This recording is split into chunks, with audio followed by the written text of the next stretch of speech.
because we had the meeting on the 17th, and there's minutes for those. Now that you mention it, I understand, but Yeah. I would have never thought of that. Okay, I know it's not your fault. I mean, big deal, but it keeps the record straight. Yeah. If we can get her over to the chair. Yeah, I can't. Look at that haircut. I know. Madam Not Commissioner? at all. Madam Commissioner, red would you and please white be light. seated? Madam It's really Commissioner? Would you obvious. like to join us? If you Because we've want, never I'll had let one you on the do Bluffs before. It's just, it must have gone up in the last. But if you feel threatened, between me and I think the light must have gone on. Madam Commissioner, would you Friday, please maybe. be seated? So, Gotcha. I'm good. I'm teasing you. Paul not here. Okay, why are we changing? I don't know. He didn't call me. I don't know if he, oh, did you want did this? Paul call? I sat down here because I never sit down here. Paul is excused. Oh, so we're gonna I'll sit play. anyway. He's excused. Okay. Every time now.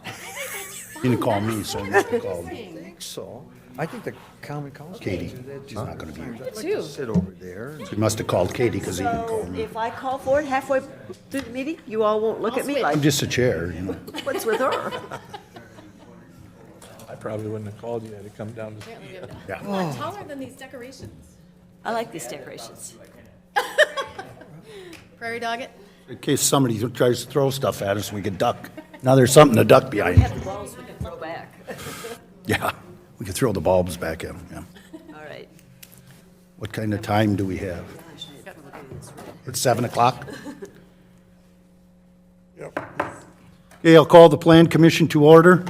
December 20th, 2016. Notice has been duly posted. Roll call? Mayor Joe Chilson, Here. Bob Muth, Here. Jared Holter, Here. Jan Brock, Is it, Paul Gleason, Excused. Knut Tempte, Present. Craig Brightsprecher, Present. Andrea Benko. Here. Okay, approval of the minutes, and please, for the record, we have to change the date to the 15th, not the 17th. Motion to approve with that correction. Second? Motion made by Craig, seconded by Skip, to approve the minutes as corrected. Discussion? Hearing none, all in favor signify by saying aye. Aye. Opposed, nay. Abstentions? Motion carries. Public input. Anyone wishing to give public input to the commission, please step to the podium, state your name and address, and you have 3 minutes. So anyone, you don't have to hurry, I'm not gonna call you out, so. Would you pull the microphone down and speak into it, Neil? Thank you.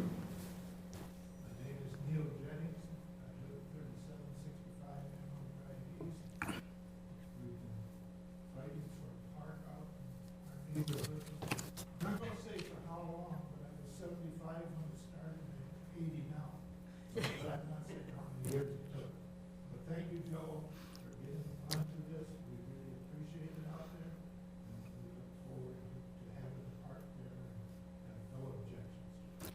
Okay. Okay, there is a few things that we'll probably be back to ask you about. Okay. Is we do have a problem with speed out there. Okay. And if there's a park there, there's kids out there, and have to be some speed bumps or something to slow them down. Okay. And it's not outsiders, it's people out there that live out there. And it's gonna be a bad problem with kids out there. And I talked to Dan Wick, and we're gonna meet with him, about if they're gonna put a fence around it, or. Okay. He says there's a lot of things up in the air there. Okay. But just to make you aware that there could be some problems out there, and lighting is another one. Okay. Duly noted. Thank you, Neil. Anyone else wishing to give public input? Second call, anyone wishing to give public input? Third and final call, anyone wishing to give public input? Public input is now closed.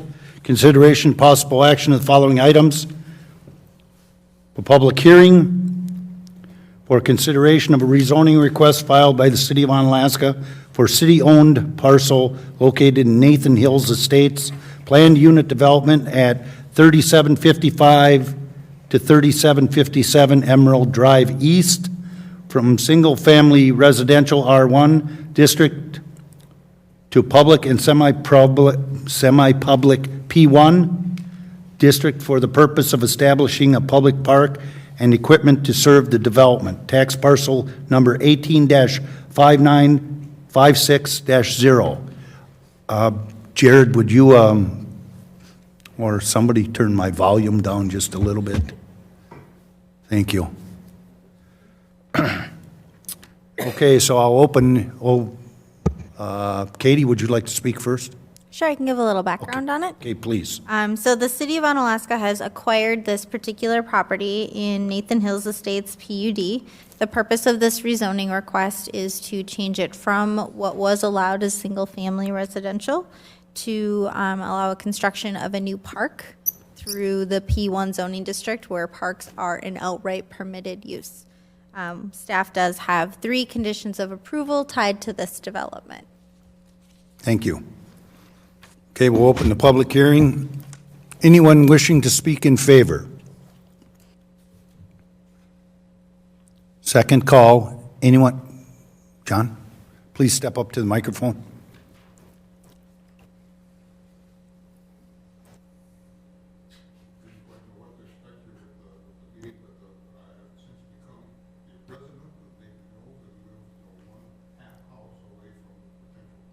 Okay.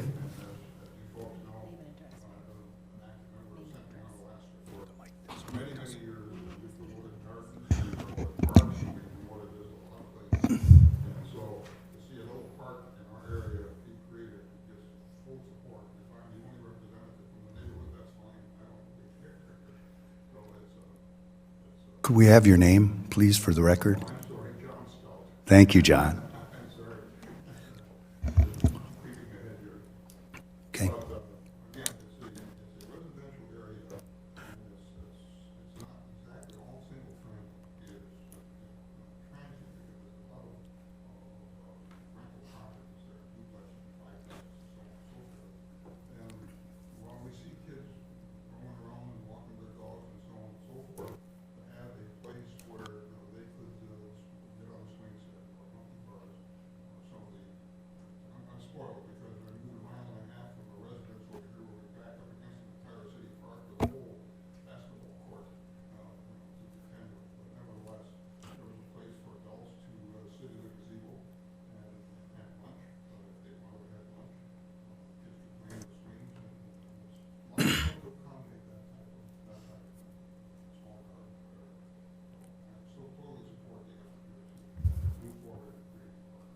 Okay, thank you, John.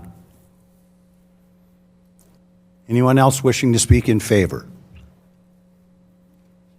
Second call, anyone wishing to speak in favor? Third and final call, anyone wishing to speak in favor? Though that portion is now closed, anyone wishing to speak in opposition? Second call, anyone wishing to speak in opposition? Third and final call, anyone wishing to speak in opposition? That portion is now closed. The public hearing is closed. What is the wish of the commission? Make a motion to approve with the conditions listed.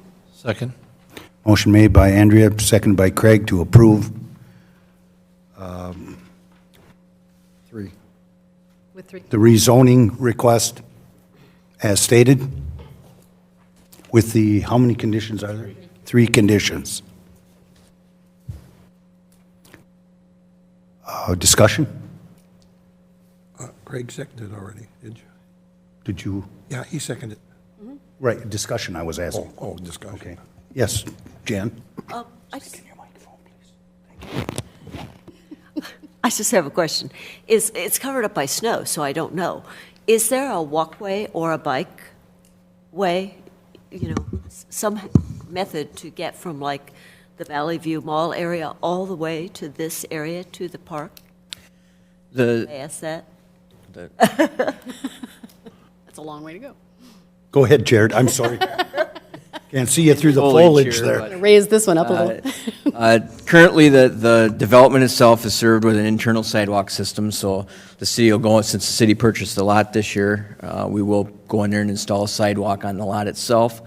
As the development, buildings are developed, there is a requirement for sidewalk on the abutting frontages, so there is sidewalk in the development. A couple of the parcels are undeveloped yet. The larger parcel just north of the recent Festival Foods development is not developed yet. There will be the original PUD plan does call for a trail kind of behind the festival development and the larger parcel on the west side of Emerald Drive East. But once you get out to Highway 16, at this point in time, there's no sidewalk system or trail system to connect. There are, if you go out through the La Crosse Industrial Park, they're installing some sidewalks in that area that could take you out to North Kinney. That has a bike trail, designated bike trail. It takes you up to Highway 16 at Woodman's at North Kinney intersection of Highway 16. But unfortunately, at this time, there's no off-street trail. The off-street trail is installed as part of the Highway 16 improvements between Landfill Road, Emerald Drive East, and the La Crosse River Bridge this summer, but that's is not connected in anywhere yet. There is hopefully in the near future, in talking to the La Crosse County Highway Commissioner, the county may be trying to apply for grant funds to extend the off-street trail in the area of Highway 16 at the area of South Kinney up to North Kinney Cooley Road to get under the interstate. But that would still leave the missing chunk from North Kinney up to Landfill Road into the La Crosse Industrial Park. That area has been graded out for an off-street trail during the construction in 1997 for the roadway improvements that were put in at that time, but there was no trail installed. So, long answer for a short story, that is, the answer is no. What I'm trying to get at is there's pieces in place that I think in the future we'll see pedestrian connectivity to that area. I can't give you a firm timeline when that's going to happen, but I do think at some point there will be some sort of pedestrian connectivity to the area. Right, I've also talked with Angela Adams of the DOT.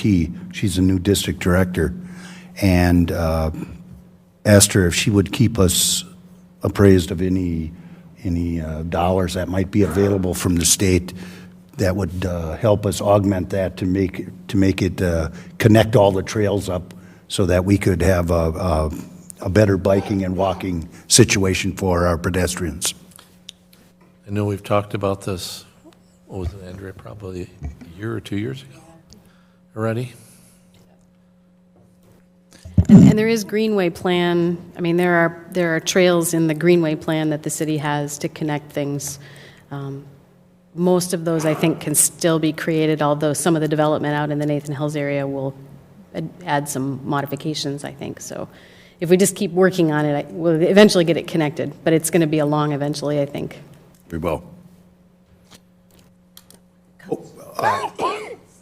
No.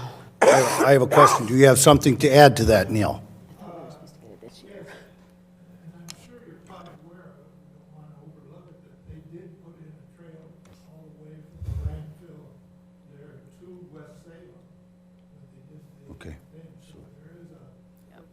Okay. Okay, thank you, Neil.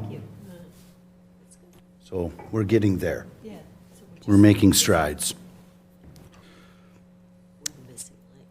And we voted on this, correct? No. We have a motion and We have a second. motion, but not voted, okay. I'm losing my mind, so. Okay, all in favor, signify by saying aye. Aye. Opposed, nay. Abstentions? Motion carries. Thank you, everybody. Public hearing. Oops, I gotta put these on. Consideration of an amendment to the Unified Development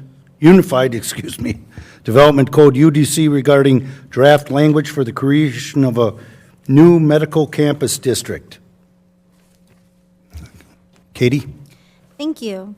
In your packet is the most updated version of the proposed draft ordinance for the new medical campus zoning district as part of the code. The updates to the language have been recommended by both the Community Development Authority and the Plan Commission that came out of last month's meetings. They are all underlined. I can go through all of the items more in detail after the public hearing during discussion, so we can get any comments that are going to be made. I would like to note that the Community Development Authority at their meeting in December did recommend to the Plan Commission and Common Council approval of the draft ordinance as it stands. Thank you. Okay, I'll open the public hearing. Anyone wishing to speak in favor? Second call, anyone wishing to speak in favor? Third and final call, anyone wishing to speak in favor? That portion is now closed. Anyone wishing to speak in opposition? Second call, anyone wishing to speak in opposition? Third and final call, anyone wishing to speak in opposition? That portion is now closed. What is the wish of the commission? I'll make a motion to approve. I'll second. Motion made by Bob, seconded by Skip, to approve the Uniform Development Code draft language for the new medical campus district. Discussion. Sure. Bob? First, I want to commend Katie. She's put in a huge amount of hours in this. It's been revamped, adjusted. She's got the input of the community. She got the input of all committees, other people arranged for us. Steve go to Mayo and Rochester, provided us with tons of information on this new ordinance, and I just want to throw in my 2 cents, commend you on all the work you've done on this. Go ahead, Greg. And I wanted to recognize you for being able to last in that hot weather. It was warm. Or rather, recognize myself for that. It was ugly. It was tough. Okay. Jim was there. Katie? So if you'd like, I can walk us through the changes. And Absolutely. if there's any comments, please stop me and we can discuss as we go.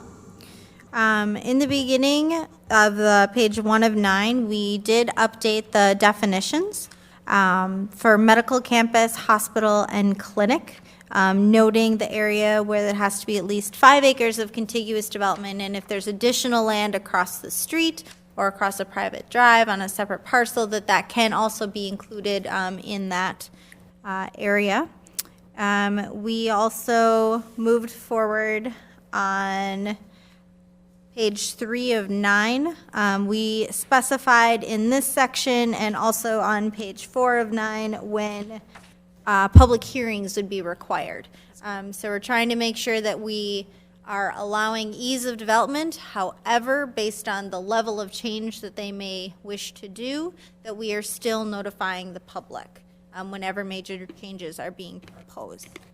So that's a bigger item. Permitted uses. We've had lots of comments on permitted uses and conditional uses this page and the following. So we removed all references to the less than 30 days, more than 30 days, so that was causing a lot more confusion than I think was originally intended. We did move all of the ones that are noted 12 through 15 into permitted uses, and they are not listed in the conditional. So that was a bigger change.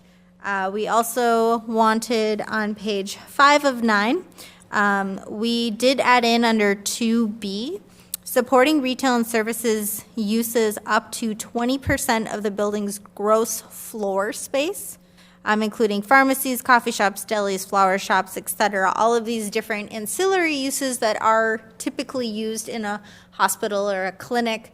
We want to see that in there, but we did put in a limitation. We had asked for many options for feedback, and we didn't necessarily have a set amount, so we went with 20%. We have sent this information to the 2 healthcare systems within Onalaska. Have not gotten feedback yet, but there is still time, as this has to, if approved tonight, to move forward. It still has to go to the Common Council and through the A&J and Common Council for final readings of ordinances, so we can still make some changes as we go. Under conditional uses, we did keep hotels in there as an item, and this is added by our legal counsel, freestanding, lockdown, mental health facilities, any other type in terms of inpatient and whatnot are outright permitted, as they are things that you would typically see on a medical campus. But this is something in particular that legal counsel and the CDA felt would warrant additional discussion and potential conditions based on how big it is, where it's located, what's in reference to it. We tweaked the language with compatible uses, primarily due to the fact that the majority of the uses that are listed in this ordinance are permitted, and we only have a couple conditional.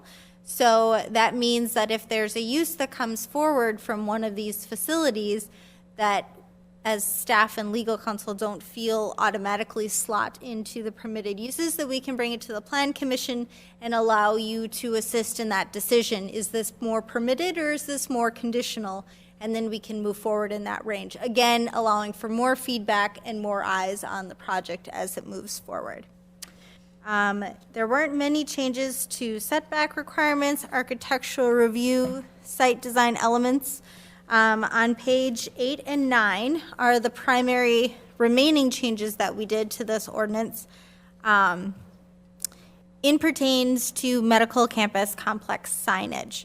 What we did with the changes is that we tied it more directly to what we currently do with signage. If your property fronts a federal aid primary highway, which is Highway 16, 157, 53, 35, the primary roads, throughout our area, then you can go up to 300 square feet and 400 feet high, a two-sided sign. You have to have the proper setbacks and vision triangles. Signs that front a non-federal aid highway, so for example, Main Street, you can go up to 30 feet in height and 200 square feet. So you're limiting the amount, and those amounts are more directly tied to how fast you're traveling when you're on these roads. And this is what we currently have in our code for anyone that's not on there. Yes. Okay, so my question is, do we want to spell it out in this ordinance, or do we want to make a reference to the sign ordinance so that if we change the sign ordinance, we don't also have to come back and change this ordinance? It seems like if you have the same information in two places, we would have to make that change and then have to have two public hearings and ... If we, as it's all part of the same ordinance, what we would do, we can do that. We can reference it. The purpose of laying it out in here was trying to give someone that is creating a medical district all the information pertaining to signage in one area. We do currently reference that portion of the code. Mm-hmm. If we were to change the sign code, which is a possibility, we can also change this section at the same time. We don't have to do two separate, because it's all the zoning code. Okay. So we would do one to cut and create both of them at one time, so we don't do work more than once. Okay. So moving forward is to wall signs. We added language, which again, currently in the code, up to 40% of your overall facade. We had the 500 square feet in some. This is just one more limiting factor based on how big the walls are of the structures themselves. And the last item is in reference on page 9 of 9 to temporary signs that they not exceed 15 square feet in height, that they can be located on private infrastructure, provided they're not in the right-of-way and they're not illuminated. And these are our typical requirements, and things that you would consider this would be the banners and branding that are done on internal light poles and things of that nature that you see. That would be outright allowed in these communities, provided they're keeping them up and in good working order. And we, again, mentioned fees. We went over fees at the last month. Those will eventually, if approved, have to go into the fee schedule that would be approved by our Administrative Judiciary Committee and the Common Council. So those are a holistic overview of all the changes that you've seen over the past few months. So if there's any additional feedback and questions, I'm happy to answer. Greg? Quick question, Katie. Item number 4 there with temporary signs. The locations and frequency of these signs shall be displayed and considered during a review of a conceptual signage plan. Yes. The nature of temporary signs doesn't really lend itself to that, does it? To a degree, if they're looking to put it on infrastructure, so what we usually get is, for example, when Gunderson Health System came in and redid all of their signs, we received an overall sign package that said, this is how all the signs are going to change, this is where all the locations are. So we inherently had a conceptual signage plan. If they're making changes from one sign to another and they're changing it, that's not what we're looking for. It's the initial, like, we're going to put signage on our private infrastructure, which is going to be located in this area. That's what we're looking at, not what is a picture of your temporary signage. We're not trying to do down to the detail oversight, just that they can do it if they hit that square footage amount. I guess my question still remains, though, temporary versus permanent, okay? What you're referring to in my mind is more permanent in nature as opposed to temporary signs, which can come and go at any point in time. True. So with temporary signs, I would think it would be awfully hard to have those considered during a conceptual sign layout program for a campus. We can make modifications. I mean, I'm just asking a question. I don't know if I have a better way to do it. We And do that have a was- legal definition of temporary signs, though. Yes. Yeah. So the idea was an attempt to just try and make sure that it's following those rules through the conceptual signage plan. And again, it doesn't have to be a to the nines drawn out detail. It's more, are you intending on doing this? If so, okay. Is it on private infrastructure? Okay. And we can move forward at that point. But that was just the language that we had. But it's definitely up for consideration. And stopping to think about it, considering the way we have this framed, I'm not sure it's worth nitpicking about at this point in time because we have review authority, so. Sure. Yes. Okay, I also have talked with both Gunderson and Mayo, and just in passing at other meetings, and they said that they have reviewed, or their teams are reviewing what this is, and they will make comments as appropriate, so. Yep. So they're on the radar screen anyway with it. Jan? Just a question, can we go back to page 7? Sure. Number 5, it says open space. Is that the same, I'm just confused. It lists like, courtyards and grassed areas. Is that the same as green space, or is there a difference? It's just a different phrase. Just in my mind, okay, it's the same. Yep, same idea. Thank you. Different phrase. Thank you. You're welcome. Things different in your mind. Now. Did that come out of my mouth? Okay, do we have a motion? We already made Oh, excuse me. to accept. I'm losing it today. I absolutely am. I've been a step behind all day, actually. It's one of those days. Anyone wishing to speak in favor? We've Already already did that. We did this already, actually. We've already got a motion on didn't? the table. There is no Did comment. it for the other one. Now, hold it. She said I didn't do that. We held, I know, I thought we did the public input. I thought I already went through the public hearing, but she said I Nobody didn't. spoke, that's right. Maybe Nobody spoke. Nobody We don't spoke. have a. Either way. motion? I don't know that we have a motion, but I thought we. Yeah, did I made the motion, Yeah, and Bob made a motion, seconded by. and it was We seconded. went through the public hearing, and then. Okay, Motion. then I We're wasn't as under crazy as discussion. I thought I was. Okay. Yeah. Do you have that? You did not get, did you get it for the record in your notes? Okay, good. As long as that works. Okay. Any more comments? Hearing none, all in favor signify by saying aye. Aye. Opposed, nay. Abstentions. Motion carries. Thank you. Review and consideration of discontinuance or vacation of a portion of Kinney Cooley Road North. Jared? I'm cruising on this guy. Okay. Oh, I'm sorry, did I call the wrong person? I'm batting 0 for the cycle so far. All right. On October 6th, 2016, Jeff Lawful, on behalf of Constant LLC, requested that the city of Onalaska vacate and discontinue a portion of Kinney Cooley Road North right-of-way that is adjacent to his property at 3270 Kinney Cooley Road North. They're requesting this action to return the land to the tax roll and better allow him to utilize this land, which has been determined to be in the public interest. On November 8th of 2016, the Common Council held and approved a preliminary resolution for this action. There is a public hearing scheduled for January 10th, 2017 at 7 p.m. at the Common Council meeting, where they would take their final action. City staff have 2 conditions of approval tied to this if forwarded to the Common Council.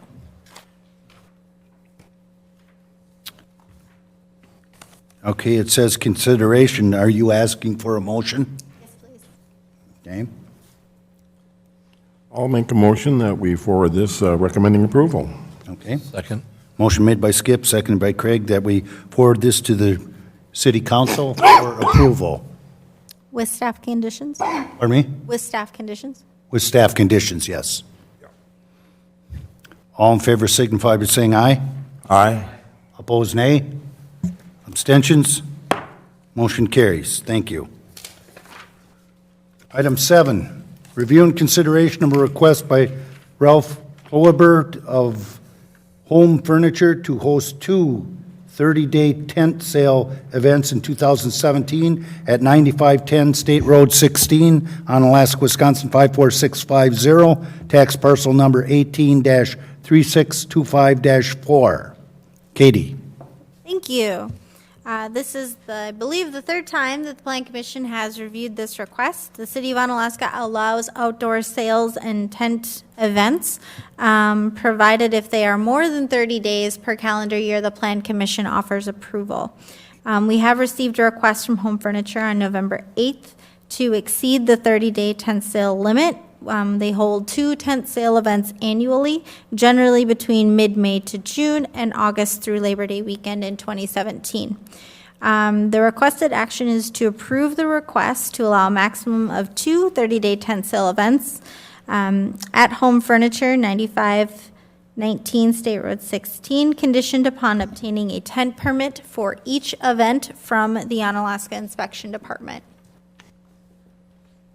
So that means you don't want us to grant the extension. It's still going to be limited to 30 days. Nope, it's allowing them to do 2 30-day tent sale events, so it would be granting. Oh, okay. Yep.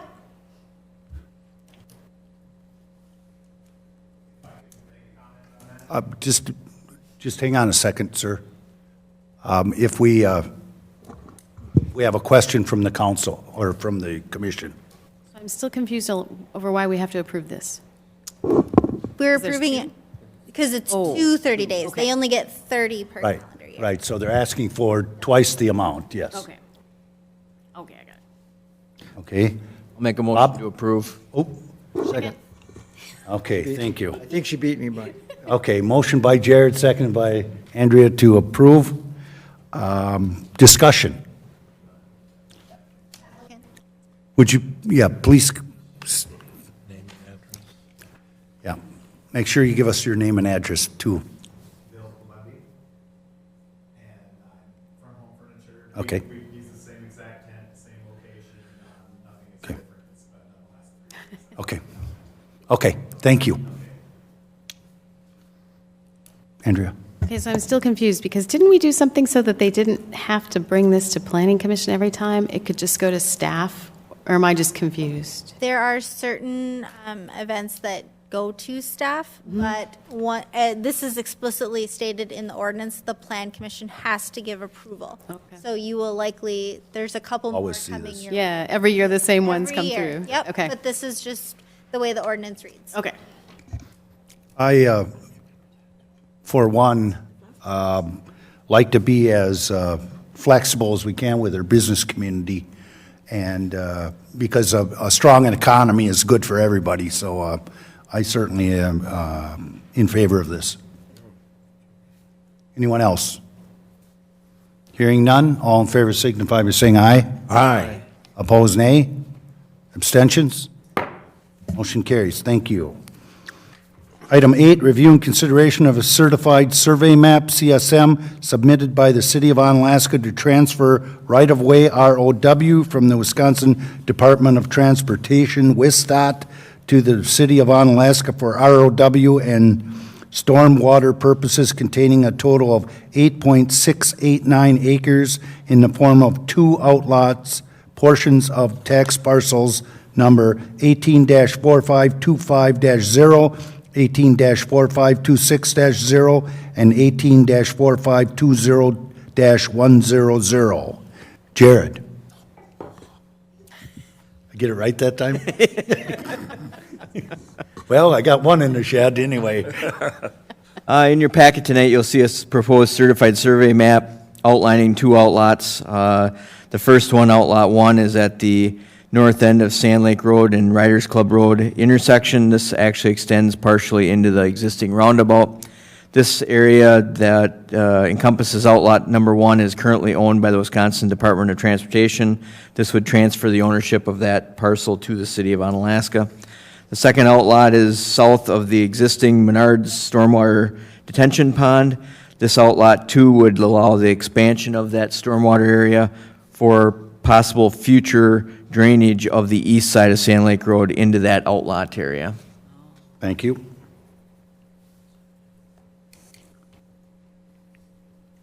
We need a motion before we can discuss. All right, I'll make a motion to approve. Second? Okay, motion made by Andrea, seconded by Craig to approve With the 4 conditions. with the 4 conditions. Thank you. Andrea, you have a question? I do. Why do we want this? These are not low-maintenance parcels right now. Part of we've already got maintenance jurisdiction on Sand Lake Road, so whether we own the land or not, we're going to maintain it either way. So we're the ones doing the mowing and the... We do all the mowing, we do all the road plowing, everything from all the way up Sand Lake Road to the intersection of County Highway S and SN. And the stormwater drainage area, instead of putting one on the other side of the road and having 2 to maintain, we're hoping to combine them into one very large area and then have one area that we can maintain. Okay, because that Outlot 2 has a lot of wild parsnip in it. So It just won't after it gets all be dug aware up. of that. Yeah, if you grade it all out, that'd be great. It'll be, that pond bottom would get extended over to the south at its current elevation, so. Oh, okay. Wow. Yeah. Craig? Hey, Jared, with the possibility of extending that retention area into Outlot 2, you see that as kind of taking care of any problems that might occur with future development on the east side of? It would help immensely with the stormwater control for the whole area as a region. It could, not only would it, because the current facility that was put in the early 90s does not meet some of the current DNR standards for filtration and things. So what would happen is the whole stormwater ponding area would get rebuilt to current standards, including drainage from the east side. So the east side would have, there'd still be some stormwater, various areas and techniques applied on the east side still. Probably or more filtration so on the and- north side of that property or something? Yeah, there'd be, it could take the whole area all the way up to County Trunk Highway S where it turns and goes up Scheffelbeins Hill, so. Sure. It'd be a combination. It hasn't been designed totally yet. Conceptually, it could handle everything from the east side. Thank you. Okay, anyone else? All in favor signify by saying aye. Aye. Opposed, nay. Abstentions? Motion carries. Okay, number 9, consideration and approval of 2017 Plan Subcommittee and Plan Commission meeting schedule. Katie? What you have before you is our proposed schedule for 2017. One major change is that the Plan Commission Subcommittee meetings will be the same night as the Common Council meetings. And the reason for that is to allow for greater time between, so there'll be 2 weeks now instead of just 1 week, except when we get to the November, December again, just for holiday season. to allow for additional staff time to work with the applicants and to allow the Plan Commission additional time to review packet material to make sure that you're making the most informed decisions that you can. Thank you. So, yep, so all of those deadlines have been reviewed also by the clerk's department to make sure that they meet with public hearing deadline notification timelines. Okay, is there a motion I'll to make a approve? motion to approve. Okay, motion to approve by Skip, Second. second by Andrea. All in favor, I'd Skip, like to make a comment. please do. As, I'm going to put my hat on right now as a professor in Master Public Administration program. And now we have 2 weeks here between the subcommittee meeting and the Plan Commission meeting. So I respectfully request that the Plan Commission people look at the notes from the subcommittee and read the agenda from the subcommittee. And if you have any questions, need augmentation, that contact the staff, or if you see something like a condition that needs to be added, get hold of the staff so that by the time they publish for this meeting, those things can all be in the agenda. End of lecture. Okay. So we have plenty of time to do our homework then, Yes, sir. is what you're saying. Okay.